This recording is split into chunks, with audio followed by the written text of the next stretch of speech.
मैं हूं डॉक्टर सुरेंद्र कुमार और मैं सहायक आचार्य हूं हरियाणा केंद्रीय विश्वविद्यालय महेंद्रगढ़ के पत्रकारिता एवं जनसंचार विभाग में। आज हम कम्युनिकेशन के बारे में बात करेंगे। अगर कम्युनिकेशन की बात करूं तो कम्युनिकेशन है वो कभी न ख़त्म होने वाली प्रक्रिया है।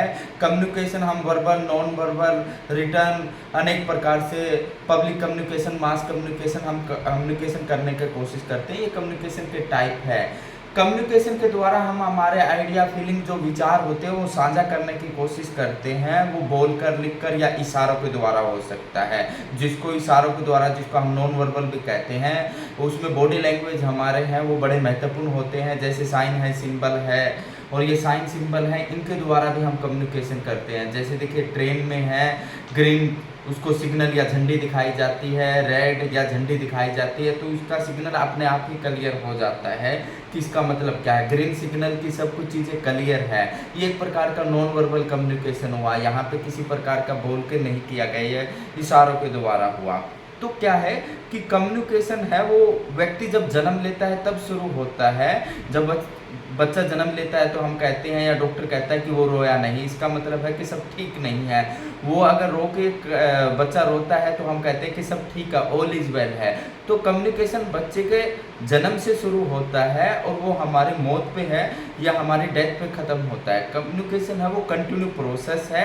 कम्युनिकेशन के द्वारा हम हमारे आइडिया या जो फीलिंग है, जो भावनाएं हैं या इंफॉर्मेशन शेयर करने का काम करते हैं, या देश दुनिया में क्या चल रहा है वो बताने का या वो सुनने का काम करते हैं। कम्युनिकेशन के विभिन्न प्रकार हो सकते हैं।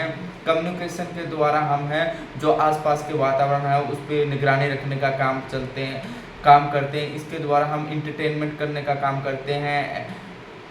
कम्युनिकेशन हमें एजुकेट करने का काम करता है, इंफॉर्मेशन देने का काम करता है कि देश दुनिया में क्या घटित हो रहा है।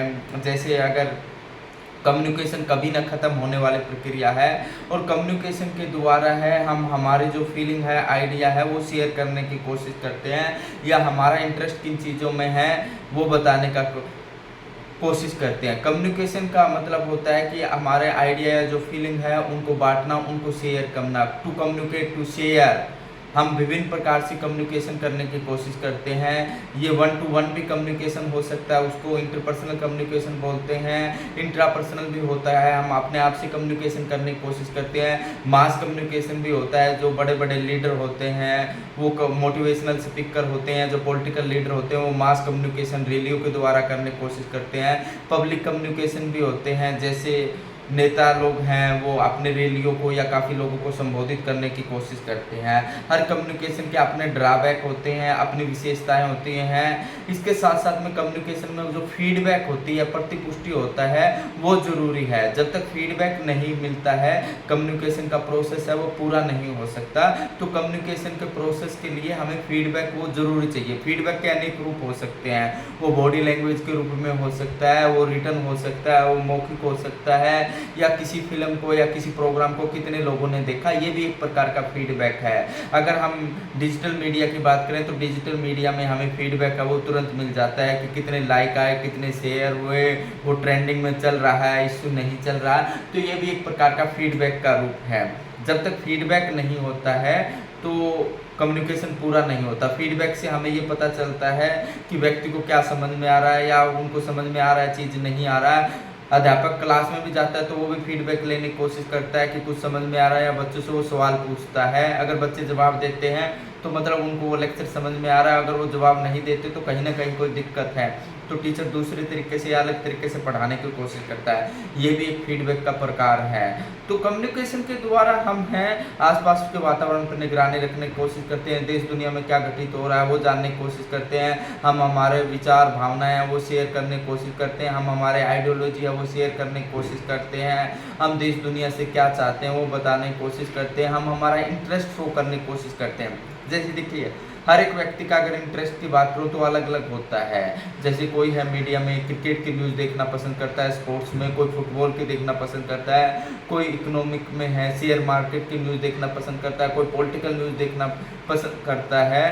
तो उन पे चर्चा करने की कोशिश करता है। तो व्यक्ति जब कम्युनिकेशन करता है तो अपने इंटरेस्ट के अनुसार कम्युनिकेशन करता है, और जब वो कम्युनिकेशन करता है तो पता चलता है हमें कि उसका किन चीज़ों में इंटरेस्ट है, किन में नहीं है। जब हमें कम्युनिकेशन करते हैं तो हमें टारगेट ऑडियंस को ध्यान में रख के कम्युनिकेशन करना चाहिए। कम्युनिकेशन है वो डायरेक्ट होना चाहिए, सीधा स्पष्ट होना चाहिए, टू द पॉइंट होना चाहिए। और कम्युनिकेशन करते हुए हमें भाषा का विशेष ध्यान रखना चाहिए। टारगेट ऑडियंस के अनुसार अगर हमारी भाषा होगी तो कम्युनिकेशन हमारा बेटर होगा।